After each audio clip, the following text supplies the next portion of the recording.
ઉનાના માણેક ચોકમાં પતિએ જ પત્નીની પથ્થર મારી હત્યા કરી હતી. ઉના પોલીસે ગણતરીની જ મિનિટોમાં આરોપીની ધરપકડ કરાઈ છે. ઉનાના માણેક ચોક વિસ્તારમાં શનિવારે એક હૃદયદ્રાવ્ય ઘટના સામે આવી હતી. પ્રાથમિક માહિતી મુજબ નશાની હાલતમાં ઘરે પહોંચેલા પતિએ જ પત્ની સાથે ઝઘડો કર્યો બાદ ઉશ્કેરાઈ છે મોટા પથ્થરોથી હુમલો કર્યો હતો. આ હુમલામાં મહિલાને ગંભીર ઇજાઓ પહોંચતા તેમનું ઘટનાસ્થળે જ કરનું મોત નીપજ્યું હતું. ઘટનાની જાણ થતાં જ ઉના પોલીસ તાત્કાલિક ઘટનાસ્થળે પહોંચી હતી. ઝડપી કાર્યવાહી કરી ગણતરીની જ મિનિટોમાં આરોપી પતિને ઝડપી લીધો હતો.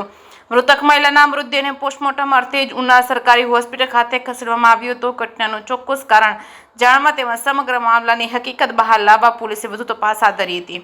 પોલીસે હત્યા પૂર્ણ થયા બાદ હત્યાનું ચોક્કસ કારણ અને અન્ય વિગતો સ્પષ્ટ થશે. જેકેસિંહ ગુજરાત સાથે કાઉ આહિર દેવ. જી સર, આજે એક મર્ડરની ઘટના બની છે, શું છે એ વિશે?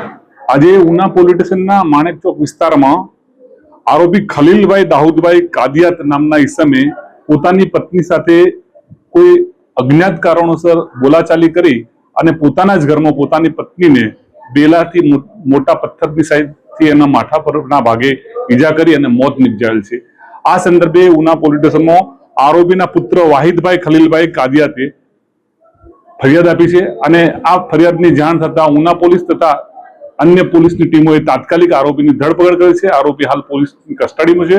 ગુનો નોંધવાની તજવીજ ચાલુ છે અને આગળની કાર્યવાહી ઉના પીઆઈ દ્વારા હાલમાં ચાલુ છે. હત્યાનું મૂળ કારણ શું છે? હત્યાનું મૂળ કારણ આજે અત્યારે આરોપીની પૂછપરછ કરતા આરોપીની પત્નીને કોઈ અન્ય સાથે આડા સંબંધ હોવાની શંકાના આધારે અવારનવાર તકરાર થતી હતી.